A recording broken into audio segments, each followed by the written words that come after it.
Oke, halo guys, welcome back to my channel. Kali ini aku mau bagiin 7 anime bertema horor dengan unsur gore yang sangat menakutkan.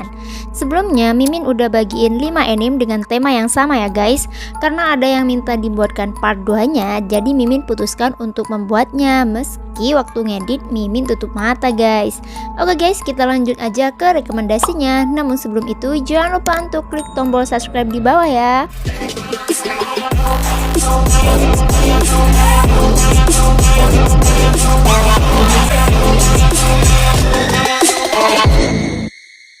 Oke, ini dia guys 7 anime horor dengan unsur gore paling menakutkan part 2. Hell Paradise atau Jigokuraku menempati urutan pertama nih guys. Yaps, komik drug fantasi karya Yuji Kaku ini telah dikonfirmasi bakalan tayang awal tahun ini guys, yang digarap oleh Studio Mappa. Ceritanya sendiri akan berfokus pada sosok Gabimaru, seorang ninja asal Iwagakure yang harus menerima hukuman eksekusi mati setelah melakukan pengkhianatan.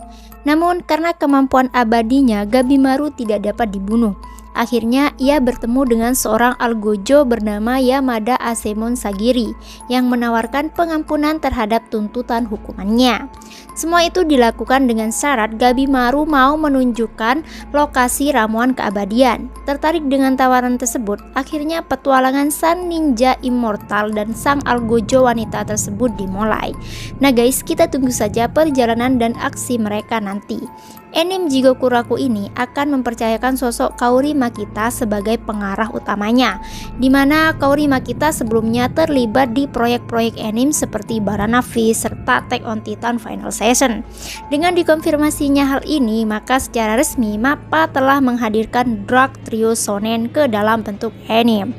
Drag trio shonen itu sendiri adalah Jujutsu Kaisen, Chainsaw Man, dan Jigokuraku itu sendiri. Oke, lanjut di urutan kedua terdapat anime Midori Shoujo Tsubaki. Nah, tidak banyak yang tahu anime yang cukup drag ini, namun anime ini sempat viral di TikTok beberapa waktu lalu. Shoujo Tsubaki sendiri termasuk anime yang dicekal di negaranya sendiri, yaitu Jepang guys.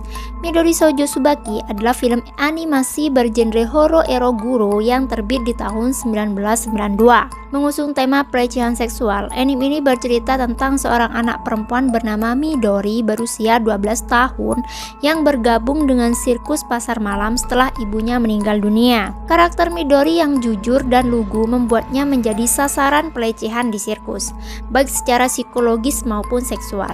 Animasi yang diadaptasi dari komik Suihiro Moru ini juga menampilkan adegan seksual dan adegan kekerasan yang menampilkan banyak darah secara eksplisit di sebagian besar filmnya. Karena temanya yang gila inilah, animasi ini sempat dilarang tayang di seluruh Jepang. Midori Shoujo Tsubaki bahkan tercatat sebagai animasi dan kartun terburuk yang pernah ada di Jepang sepanjang masa, melebihi range 6 Help. Nah guys, Mimin juga pernah membahas anime yang dicekal di seluruh dunia guys, termasuk si Midori ini. Tonton aja guys di link di atas ini ya.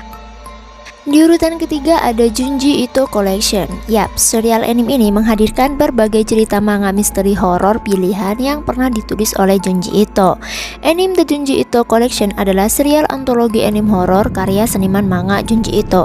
Dianimasikan oleh Studio Deen. Anime ini mengadaptasi cerita dari beberapa koleksi Ito.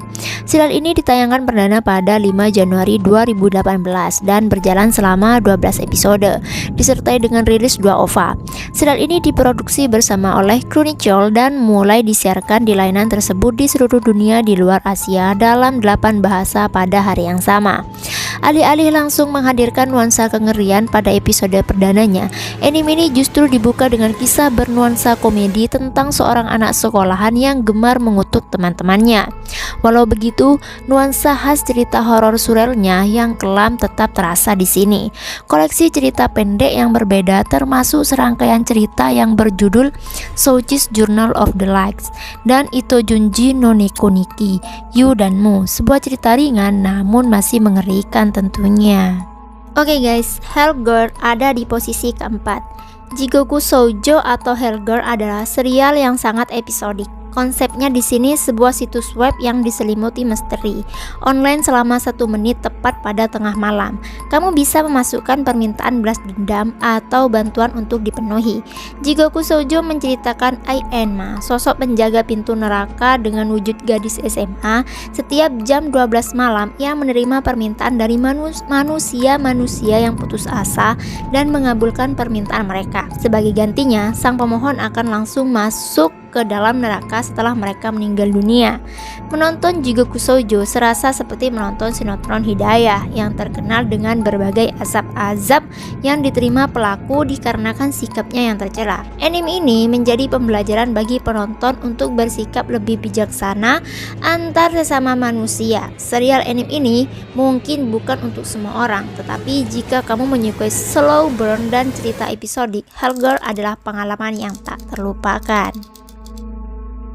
Selanjutnya ada Shiki. Shiki adalah anime berjumlah 22 episode dengan satu tambahan spesial episode, menceritakan sebuah desa kecil bernama Sotoba di mana seluruh penduduknya hidup dengan tenang dan damai. Disebutkan bahwa di malam hari para warga desa tidak perlu mengunci pintu rumah karena tidak akan ada kejahatan. Keanehan dimulai saat keluarga Kirishiki baru saja pindah ke desa Sotoba dan menempati rumah Kanemasa, satu-satunya rumah termegah dan bergaya Eropa kuno di desa tersebut. Shimizu Megumi, 17 tahun, gadis yang sangat membenci desa tempatnya tinggal dan selalu berangan-angan untuk pergi ke kota dan menjadi gadis kota, itu tiba-tiba hilang. Seisi desa mencari Megumi dan baru menemukan hasil di hari kelima Megumi hilang. Gadis itu ditemukan dalam keadaan lemah, tapi anehnya ia hanya diam tanpa meminta tolong. Dokter desa Ozaki mendiagnosa bahwa Megumi terkena anemia dan menyebabkan keadaannya lemah seperti sekarang ini. Keadaan Megumi tidak memungkinkan siapapun mengurai informasi mengenai kemana Megumi hilang dan apa yang sebenarnya terjadi.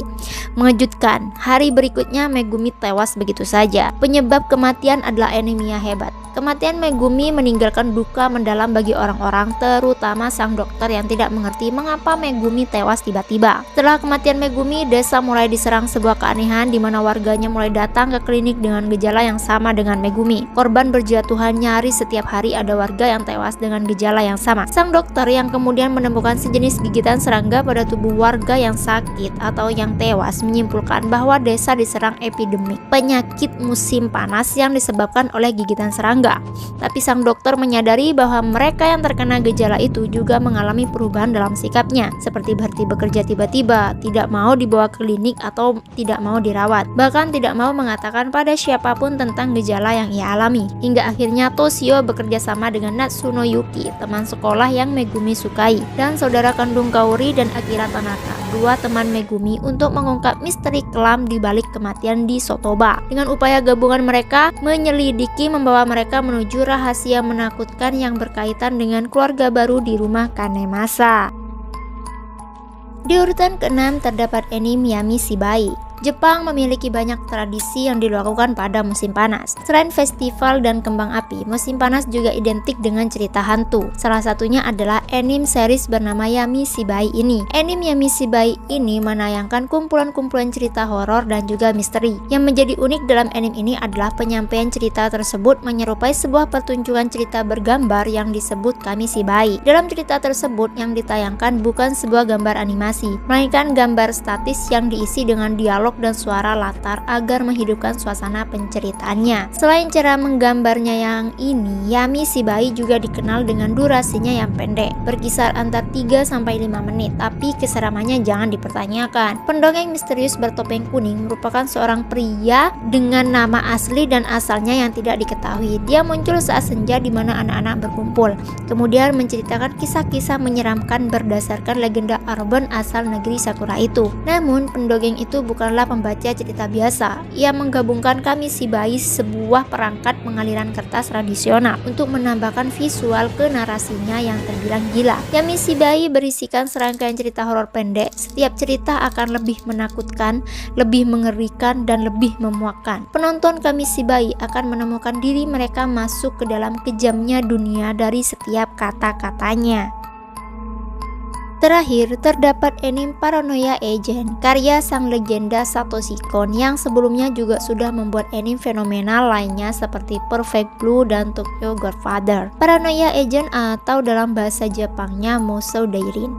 Anime keluaran tahun 2004 ini diproduksi oleh Madhouse Studio. Paranoia Agent memang belum banyak dikenal di Indonesia dan mungkin cuma kalangan otaku saja yang mengetahui anime ini. Tapi anime ini tidak kalah menarik dibanding anime lainnya ya. Walaupun mungkin ada sebagian orang yang kurang ngeh dengan cerita yang disuguhkan, karena memang memerlukan pemahaman yang mendalam dan ceritanya terkesan berbelit-belit dan tidak seperti anime lainnya sebangsa Doraemon yang sekali nonton bisa langsung mengerti isi ceritanya. Serial ini disajikan dengan format antologi. Tiap episodenya berfokus pada orang baru yang berhadapan dengan seorang pembunuh berantai bernama Lil Slugger. Paranoia Agent mengisahkan tentang peristiwa kemunculan seorang pemuda yang meneror suatu kota di Tokyo, Jepang dengan ciri khas pemukul baseball berwarna emas serta menggunakan sepatu roda yang berwarna emas yang dikenal dengan julukan Shonen Bat. Pemuda ini memberikan teror dengan memukul setiap korbannya hingga pingsan, terluka hingga lupa ingatan. Dua orang detektif di kota tersebut, Mitsuhiro Maniwa dan Keiichi Ikari, bergerak untuk menyelidiki kasus teror tersebut karena semenjak penyerangan pertama ke seorang artis desainer bernama Tsukiko Saki, teror ini terus-menerus terjadi dan korban yang tidak sedikit. Dua detektif tersebut menyadari bahwa kasus teror ini bukanlah suatu kasus teror yang biasa dan beragam. Kesan serta efek psikologis menyertai mereka sedalam mereka menyelidiki kebenaran kasus ini. Nah, itu dia guys, 7 rekomendasi anime horor berunsur gore yang perlu kalian tonton. Apalagi buat kalian penikmat film-film seram dan mengerikan. Oke, jangan lupa subscribe channel Lolili TV dan aktifin loncengnya agar tidak ketinggalan video-video aku berikutnya. Kalian juga bisa request di kolom komentar ya, mau bahas seputar film apa lagi. Bye-bye!